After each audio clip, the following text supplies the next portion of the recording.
Kita sebagai orang-orang yang menanti-nantikan Tuhan, artinya kita sementara memposisikan diri kita sebagai orang-orang yang mencari jawaban doa pada pribadi yang tepat, itu Tuhan. Dan dalam pribadi yang tepat ada jawaban doa yang terbaik. Tepuk tangan yang paling meriah dulu buat Tuhan. Bilang sama kanan kirimu, nanti-nantikanlah Tuhan. Di situ ada jawaban doa yang terbaik. Tepuk tangan sekali lagi yang paling meriah buat Tuhan. Haleluya. Yang kedua, apa dampak ketika saudara dan saya menjadi orang-orang yang menanti-nantikan Tuhan? Yang kedua saya mencatat adalah bicara tentang orang yang menanti-nantikan Tuhan menikmati keselamatan. Sama-sama bilang sama saya, menikmati keselamatan. Amin. Ibrani 9 ayat 28. Ibrani pasal yang ke-9 ayat yang ke-28, sama-sama kita baca. Yuk, yang sudah di sana boleh bilang aku diberkati. Amin, sama-sama. 3, ya. Demikian pula hanya satu kali saja apa? Untuk sesudah itu ia akan apa? Menyatakan dirinya sekali lagi tanpa, perhatikan kalimat terakhir, untuk menganugerahkan apa? Keselamatan kepada mereka yang, sama-sama bilang sama saya, menganugerahkan keselamatan kepada mereka yang menanti-nantikan Tuhan. Tanya kanan kiri, udah makan malam belum? Sama. Tapi kita kan anak Tuhan, manusia bukan hidup dari roti saja, tapi juga nasi babi, bakmi siantar, topping kriuk-kriuk. Memang itu makanan kerajaan sorga. Kalau makan itu langit terbuka. Makanya saya selalu bilang, ayo kita doa sama-sama ketika pengangkatan terjadi, itu binatang imut-imut ikut naik.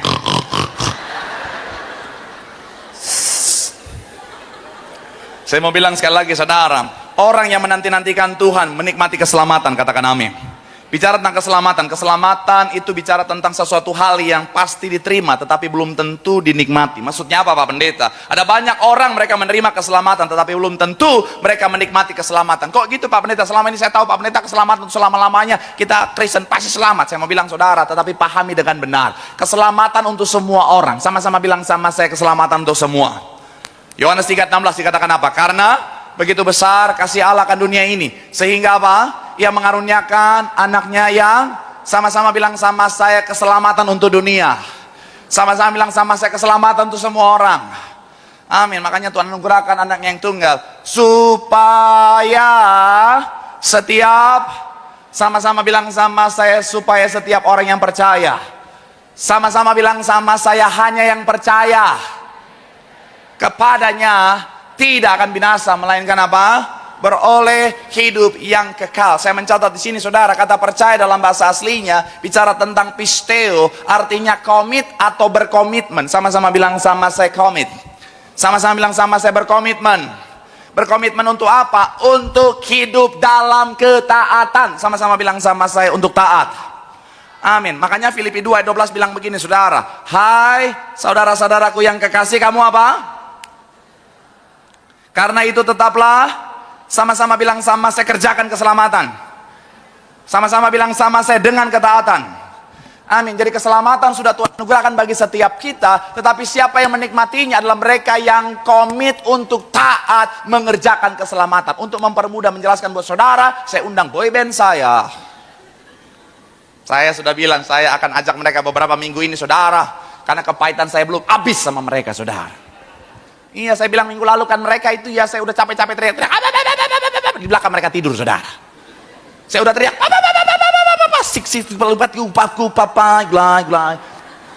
mereka makan di belakang saudara. Terus habis itu sebenarnya saya nggak apa-apa dengan keadaan seperti itu, tetapi ketika mereka pulang mereka berkata, nggak kerasa ya kak. Silakan naik. Jangan di situlah. Di mana yang enak? Di depan ini, biar kelihatan wajah berdosa kau itu. Silakan naik ke atas. Saudara yang mungkin memegang batu, silakan radam dia. Jangan. Naik ke atas. Haleluya. Tapi saya mau bilang saudara, kemarin dia bilang sama saya, kak, tapi saya sering diajak kak naik mimbar, follower saya nambah loh kak.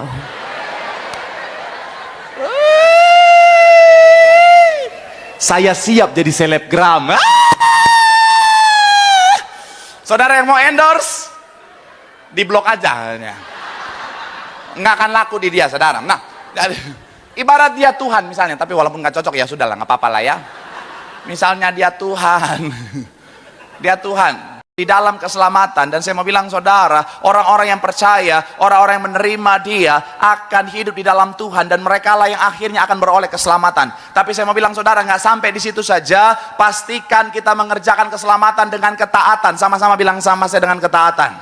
Sama-sama bilang sama saya dengan hidup dalam zonanya Tuhan. Amin. Kalau saudara ingat ayat yang kita baca hari Minggu kemarin, murid-murid setelah Tuhan Yesus naik ke surga, mereka lakukan apa? Mereka senantiasa berada di dalam bait. Saya mau bilang saudara, ini bukan hanya bicara tentang lokasi, tetapi juga bicara tentang posisi hidup. Sama-sama bilang sama saya, posisi hidup. Sama-sama bilang sama saya, dalam zonanya Tuhan.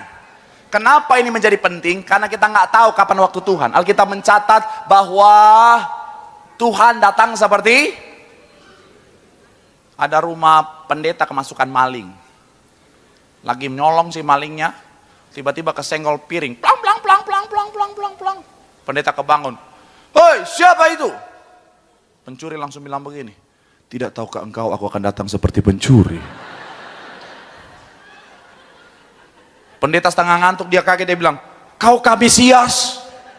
Pencurinya bilang, kaulah yang mengatakannya. Haleluya. Tapi jangan saudara coba datang ke rumah pendeta terus saudara curi begitu ya. Apalagi ke rumah saya, tidak kata, itu jok saya tahu. Kau jangan tipu-tipu, haleluya. Datang seperti pencuri, nggak ada yang tahu. Artinya apa? Saya mau bilang saudara, makanya Tuhan bilang apa? Pastikan saudara dan saya senantiasa berjaga-jaga, hidup di dalam zonanya Tuhan. Supaya apa? Kapanpun pengangkatan terjadi, kita akan naik ke sorga dan pesta dalam kerajaan sorga. Boleh berikan tepuk tangan yang paling meriah dulu buat Tuhan. Makanya Tuhan kasih perumpamaan, hal kerajaan sorga sama seperti ada 5 perempuan yang, ini Kristen semua kan? Pengerja tolong jaga di depan ya nanti ya, survei KTP. Nggak apa-apa lah, mau saudara apapun agamanya, ini rumah Tuhan untuk semua orang, amin. Jadi apa? 5 perempuan dan 5 perempuan, jangan bilang bodoh lihat temennya, jangan 5 perempuan bijaksana dan 5 perempuan bodoh, jangan begitu, jangan, jahat banget. Saya mau bilang saudara, yang bijaksana kenapa mereka akhirnya pesta dalam kerajaan surga? Karena mereka senantiasa dalam zonanya Tuhan. Jadi ketika pintu gerbang terbuka, mereka masuk menikmati pesta anak domba. Yang bodoh, mereka tidak menikmati. Kenapa? Karena mereka tidak berjaga-jaga, mereka tidak ada dalam zonanya Tuhan. Ketika mereka tiba, pintu sudah tertutup, mereka kehilangan kerajaan surga. Maka sekali lagi saya mau bilang saudara, penting bagi setiap kita mengerjakan keselamatan kita dengan senantiasa ada dalam zonanya Tuhan. Katakan amin. Komitmen dalam zonanya Tuhan. Tapi saya mau bilang saudara, ada kabar buruknya. Iblis nggak tinggal diam. Iblis akan berusaha untuk menarik saudara dan saya, menggoda saudara dan saya, supaya kita meninggalkan zonanya Tuhan, saudara, dengan berbagai macam cara. Supaya lebih totalitas, kita undang iblis, masuk iblis. Iblis, masuk iblis. Iblis masuk. Situ aja, situ. Situ aja, aduh. Iblis memang susah diatur. Ya udahlah, situ aja lah, udahlah. Ya mau di mana sih sebenarnya? Di mana ini? Tuhan Yesus baik. Ya udah situ ya. Nah mereka misalnya iblis, mohon maaf ya, lagi nggak ada modal untuk beli yang kemarin hilang. Jadi ya udahlah, ini iblis skin Natal, saudara. Ya saya mau bilang saudara, jadi mereka iblis nggak mau kita tetap dalam keselamatan. Jadi mereka ketika kita selama masih dalam dunia, dia akan menggoda dengan segala macam cara, dengan segala macam godaan-godaan dunia yang sempat kita bahas kemarin. Misalnya apa? Dengan segala godaan, ayo, please. Nah, itu dia. Ketenaran. Followers nambah 5 juta. Steve Marcel, yang belum follow, di blok jangan Bapak. Akhirnya apa? Dengan segala godaan lain lagi. Fasilitas. Apa lagi? Godaannya. Memang. Kantong ajaib. Jam. Nggak mau. Itu jam tadi saya cek mereknya Changhong, nggak mau. 2 PK lagi. Waduh, bahkan ada lagi, duit. Wah, akhirnya apa saudara? Iya, wanita-wanita yang memang wanita-wanita zaman sekarang. Mata duitan. Pak Pendeta, kami butuh yang royal, Pak Pendeta. Yang ingetin makan akan kalah dengan yang ngajakin makan, Pak Pendeta. Misi foya. Saya mau bilang saudara, akhirnya apa? Iblis goda dengan iblis. Iblis goda dengan iblis. Dengan uang, ketenaran, jabatan, dan lain sebagainya. Dan ketika saudara dan saya, ada banyak orang Kristen harian saudara, sebenarnya dia sudah dalam zonanya Tuhan. Tapi dia tergoda dengan segala penawaran iblis. Akhirnya, aduh bagaimana ini keselamatan, atau aduh ini kekayaan, harta, aduh enak nih, ketenaran, segala macam. Aduh bagaimana nih, akhirnya apa? Mulai tergoda mulai. Perlahan-lahan.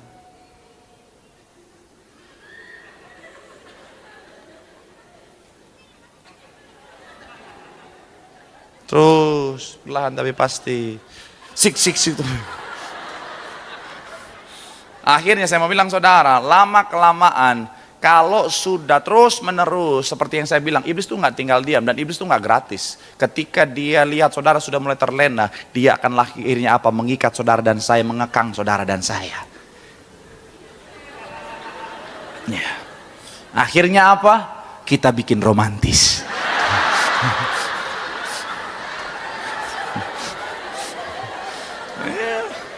Iya kan?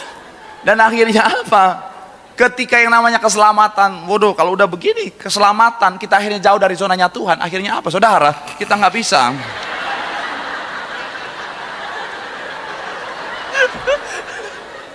Gimana, udah kerasa?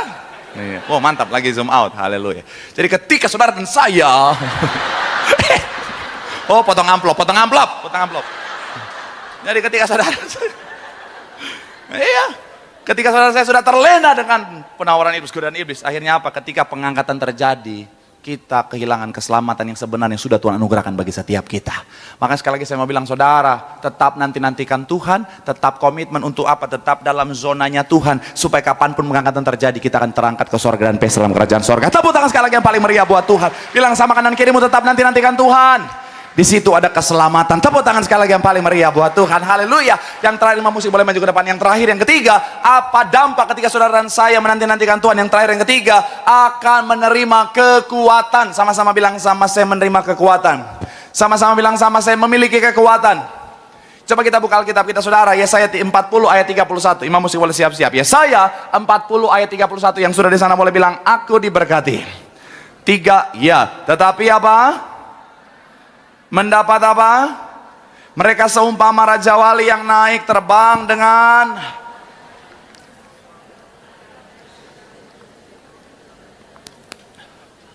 bagian awal dikatakan apa? Tetapi orang-orang yang menantikan Tuhan mendapat kekuatan yang baru. Sama-sama bilang sama saya, selalu kuat. Saya mau bilang saudara, yang harus kita pahami, kita sadari, setiap orang pasti bisa menghadapi badai.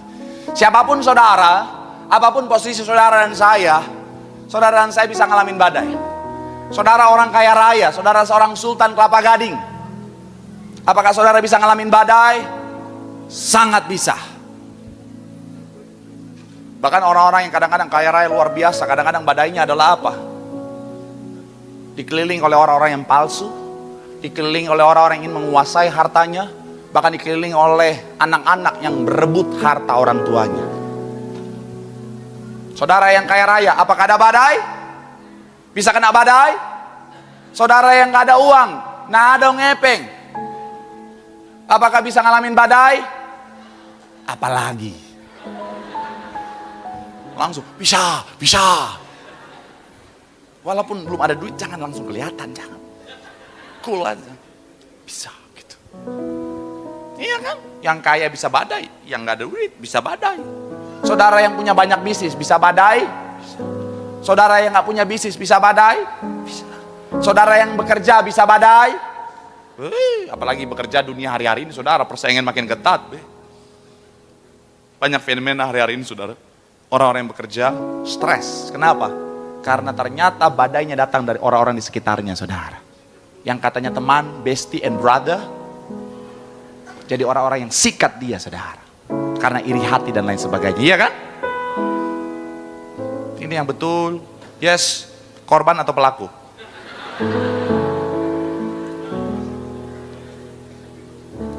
Saya tanya sekali lagi, kalau saudara yang gak punya pekerjaan, yang nganggur, ada badai?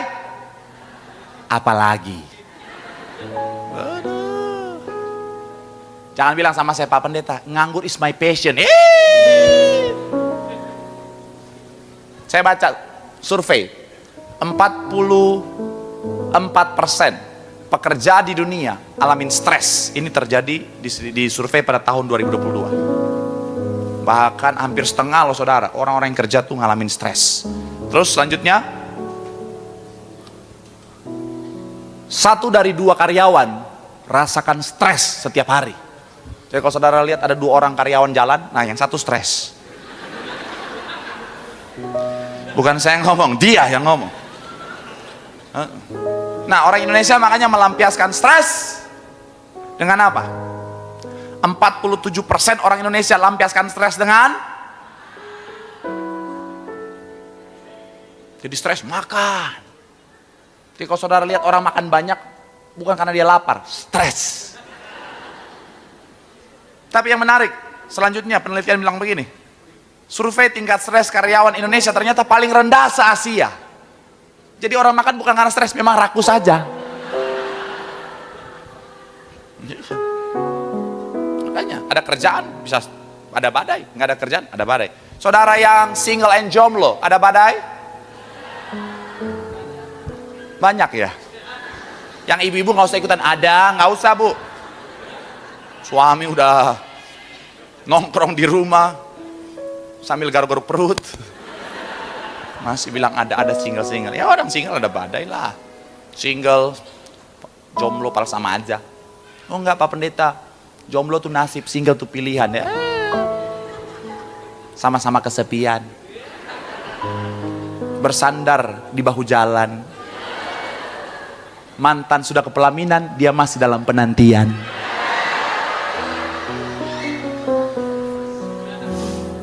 Iyalah. Yang menikah ada badai? Apalagi? Nggak usah curhat.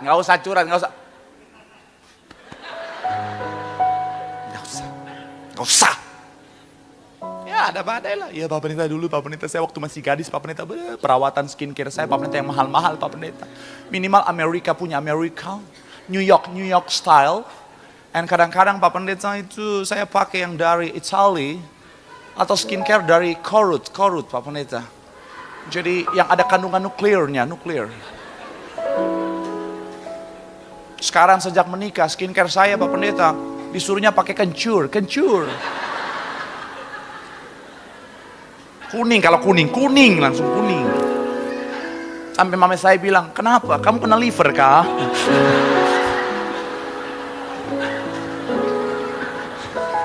No mama, this is kunyit.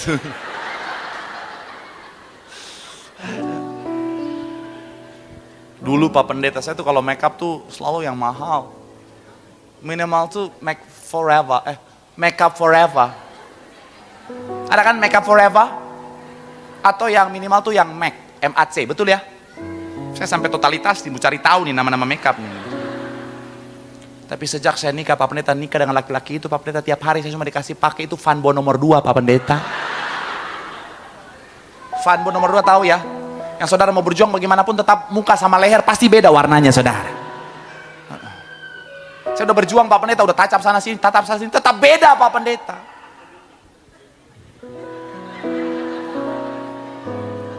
Ada bapak-bapak, itu istri saya. Tapi nggak apa-apa. Buat para wanita, para istri yang wajahnya lebih glowing, lebih berkilau, lebih putih daripada lehernya, shalom.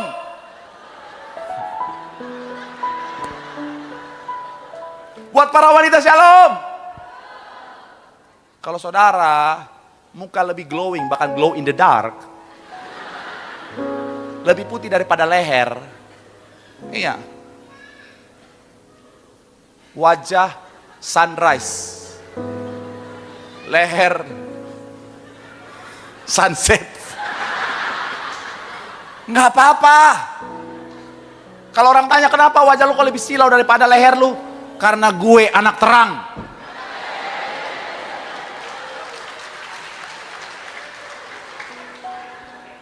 Saya akan bela saudara. Saya nggak akan hina saudara. Saudara datang ke gereja wajah lebih putih daripada leher, saya akan jaga harga diri saudara dan saya akan berkata, menyala abangku.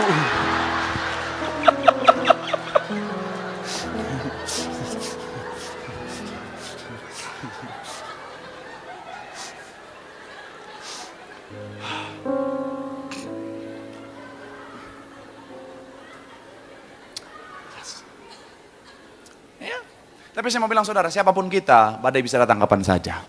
Tapi kabar baiknya begini saudara, orang yang menanti-nantikan Tuhan, sekalipun badai berat datang menerpa kehidupannya, sekalipun dunia yang dia jalani adalah dunia yang makin hari makin jahat dengan beban kehidupan yang makin besar, Tuhan anugerahkan kekuatan yang baru. Karena orang yang menanti-nantikan Tuhan, hatinya, pikirannya, pandangannya selalu tertuju kepada Tuhan.